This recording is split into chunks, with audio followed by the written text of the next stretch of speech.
बिस्मिल्लाहिर्रहमानिर्रहीम। अस्सलाम वालेकुम। आप जानते हैं कि पाकिस्तान के हर दिल अजीज जनरल सरफराज अभी शहीद हुए हैं, जो बलूचिस्तान के कोर कमांडर थे और वो जनरल आसिफ गफूर के बड़े अच्छे दोस्त भी थे, जनरल फैज के भी बड़े अच्छे दोस्त थे। और वो इस सूरत हाल में जितना कश्मीर का दर्द रखते थे, यानी उनको इस चीज़ की तकलीफ हमेशा रहती थी कि कब कश्मीर आज़ाद होगा, कब कश्मीर आज़ाद होगा। और वो इसका इजहार भी कई दफ़ा करते हैं और वीडियोस में भी आपने देखा, ये बड़े कम ऐसे लोग होते हैं जो ओपनली इस बात का इजहार करते हैं। लेकिन इस सूरत हाल के अंदर जो काम हामिद मीर ने घटियापन किया है, और इसकी शुरुआत करवाई थी इस ट्वीट से जो सलीम साफी की है। देखिए, सलीम साफी जैसे जो सहाफ़ी है वो है मोहरे, जिन्होंने रिजीम चेंज ऑपरेशन पाकिस्तान में किया था। उन्होंने सलीम साफी को कहा कि आपने ये ट्वीट करनी है और इस ट्वीट के अंदर ये बताना है कि जनरल सरफराज शहीद के अहले खाना बेसिकली इमरान खान और पीटीआई से शदीद नाराज थे, गुस्से में थे।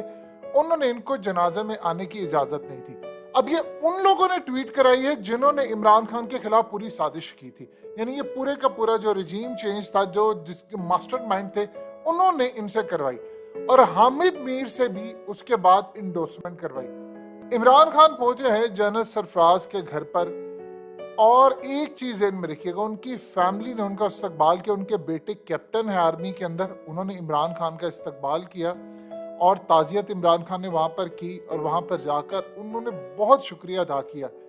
जनरल सरफराज इमरान खान के बहुत करीब थे। जब इमरान खान प्राइम मिनिस्टर थे तो वो इमरान खान का इस्तकबाल किया और वो बहुत ज्यादा इमरान खान को पसंद भी करते थे, बतौर प्राइम मिनिस्टर भी और वैसे भी। और वो इमरान खान के करीब वो और उनकी फैमिली थे। अब जिन्होंने ये काम किया है, अब सब जानते हैं वो कौन लोग हैं, नाम लेने की यहाँ पर किसी को जरूरत नहीं है, सब जानते हैं वो कौन है। अब ये तासुर क्या था, ये तासुर जरा समझिए। देखिए, हुआ यूं है कि जितने रिटायर्ड आर्मी के लोग हैं, ये जो रिजीम चेंज ऑपरेशन हुआ था वो इसके खिलाफ खड़े हो गए। मेजर आदिल राजा और ये वो आप सब जानते हैं, वो भी खड़े हो गए। तो जितने रिटायर्ड फौजी थे वो सारे के सारे एक टांग पर इमरान खान के साथ खड़े हो गए, क्योंकि उनको पता ये चल चुका कि ये गेम बहुत बड़ी गई है और हमने ये काम नहीं करना। आप ये बात बड़ी अच्छी तरह समझते हैं कि शायद ये पाकिस्तान में कोई एक घराना रिटायर्ड फौजियों का हिस्सा रह गया हो कि जो इमरान खान को सपोर्ट ना कर रहा हो। उनके बच्चे, उनकी फैमिलीज, और आप जानते हैं उनके खिलाफ एक्शन क्या हुए, ये आप भी सब जानते हैं। अब तासुर ये देने की कोशिश की गई दो चीजें, कि इमरान खान अगर कोई फौतगी हो जाती है तो इमरान खान वहां पर उस घर में नहीं जाते, पता नहीं कितने दिन तक, महीनों तक, सालों तक, कि वो उनको उनकी मिसेस ने मना किया। ये पीरी मुरीदी का होता है। इमरान खान इस बात को निगलेक्ट किया, वो वहां पर गए। इवन के फवाद चौधरी से लेकर इन सब का जाती ताल्लुक था जनरल सरफराज से। इमरान खान का जाती ताल्लुक बन गया था जनरल सरफराज से। उसकी वजह क्या है?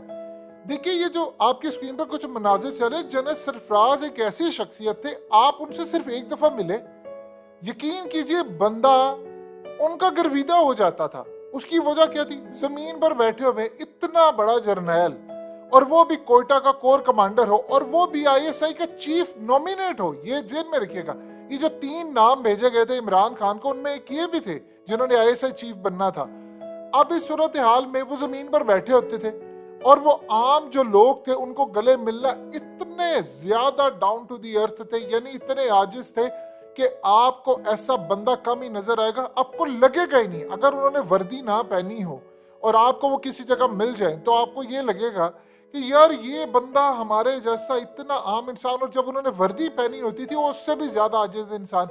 अब ये सूरत हाल थी कि छोटा हो बड़ा हो वो उनसे मिलते थे। अब इमरान खान से उनका ताल्लुक बड़ा अच्छा था और पीटीआई से भी उनका, यानी ये जो फवाद चौधरी ओपनली ये बात कह, वो बिल्कुल सियासत से दूर थे। लेकिन उनकी पर्सनैलिटी ऐसी थी कि प्राइम मिनिस्टर अगर आया है, अगर कोयटा आया है, तो उन्होंने इस्तकबाल करना है, उनकी ड्यूटी भी है। और वो बस ये देखते थे कि पाकिस्तान की कहीं बेहतरी हो जाए मुल्क के अंदर जो सूरत हाल है। और इतना दर्द रखने वाले इंसान थे। इन 2 गलीज लोगों ने प्रोपेगेंडा किया। असल में कसूर इनका नहीं है, इनसे करवाया गया।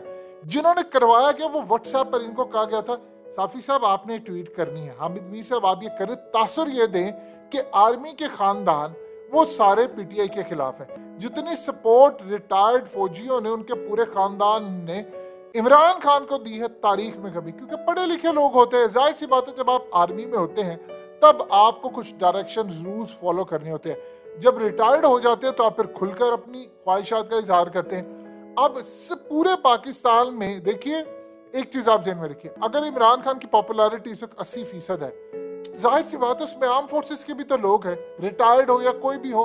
अब पुलिस वाले हो, वो भी तो 80% में आते हैं। हर तबका उस 80% में आता है। आप जानते हैं जो नौजवान नस्ल है वो इमरान के साथ है, वो अपने घर वालों को कन्विंस कर रहे होते। अब प्रॉब्लम ये हुई कि इमरान खान जब वहां पर पहुंचे तो इनकी फैमिली से कुछ लोगों ने बात की कि आपने कोई इमरान खान या पीटीआई इन लोगों को जनाजे में आने से मना किया। इन्होंने कैटेगोरिकली उनकी फैमिली के लोगों ने इनकार किया। जिन लोगों की उनसे बातचीत, उनका ये तो झूठ है। अब वो बेचारे, जाहिर सी बात है, देखिए वो एक जर्नैल के बेटे हैं और वो खुद कैप्टन में उनके बेटे, तो वो आकर अपनी, जाहिर सी बात है, सर्विस की वजह से वो ओपनली बात नहीं कर सकते, उनको इजाजत भी नहीं है। लेकिन जो लोग उनसे मिलते हैं वो कह रहे हैं भाई हमने तो काम किया नहीं, इनको किसने कहा ट्वीट करने को। ये बात समझने वाली, ये तमाशा खत्म होना चाहिए इस मुल्क में कि पीछे से कौन डोडिया हिलाता है, कौन हिदायत देता है कि आपने ये बात कहनी है ट्वीट में। ये समझिए इस बात को। आपको क्या लगता है हामिद मीर ने आज तक इतनी बकवास की, उसके खिलाफ क्यों नहीं एक्शन हुआ? आपको क्या लगता है कि चीजें इतनी साफ है जितनी आपको नजर आती है? हामिद मीर के खिलाफ अगर आपने एक्शन लेना हो तो 1 मिनट की बात है, 1 मिनट की बात है, आपने एक्शन लेना हो, आपने क्यों नहीं लिया? अब आपको समझ आ रही है क्यों नहीं लिया? ये बड़े अच्छे बच्चे हैं, इनको बाद में इस्तेमाल भी तो करना होता है। इनको आया है मैसेज, आप इनसे मैसेज करवा ले और इनके खिलाफ बात कर ले और इनको कह दे। अब मेजर गौरव आर्या ने कहा कि जी इमरान खान देखो अपनी कौम को आर्मी के खिलाफ कर रहे हैं। किसी ने तो पाकिस्तान से मैसेज भेजा था मेजर गौरव आर्या को कि आपने कहना, ताकि, और पाकिस्तान में जब उस बंदे ने बात कही तो पाकिस्तान में साफियों को किसने व्हाट्सएप किए थे कि आपने मेजर गौरव आर्या का एक क्लिप चलाना है। पहले मेजर गौरव आर्या को यहाँ से पैगाम गया, फिर मेजर गौरव आर्या का क्लिप भेजा गया और ये जर्नलिस्ट हामिद मीर, सलीम साफी, वो इनको कहा आप चलाओ।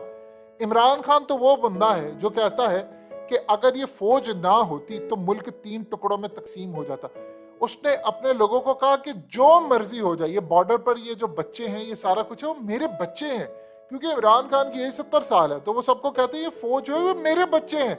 जाहिर सी बात है कोई 30 साल का, कोई 35 साल का, इवन के इमरान खान की एज से जो भी छोटा, वो कहते हैं ये मेरे बच्चे हैं। वो शख्स जो कौम को कहता है कि नहीं ये फौज मेरी है, ये मेरे बच्चे हैं, अगर ये फौज ना होती तो मुल्क 3 टुकड़े हो जाता। आप ये बयान नवाज शरीफ से दिलवा दें, आप ये बयान आसिफ जरदारी से दिलवा दें। छोड़िए सारी बात, अपने लाडले, जो सबसे बड़ा आपका लाडला है फजलुर रहमान, जो गालियां देता, आप उसके खिलाफ एक्शन नहीं लेते क्योंकि वो आप ही का लाडला है। उस लाडले से बयान दिलवा दे कि फौज हमारी है।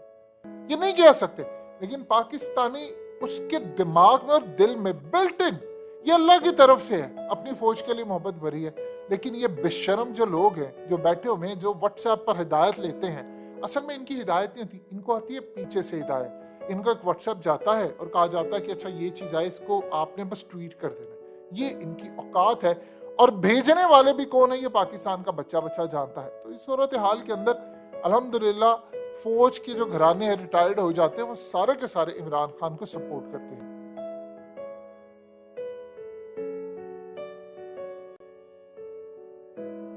हकीकत टीवी को सब्सक्राइब करना मत भूलें, वीडियो को लाइक करें, शेयर करें और कमेंट सेक्शन में अपनी राय का इजहार जरूर करें।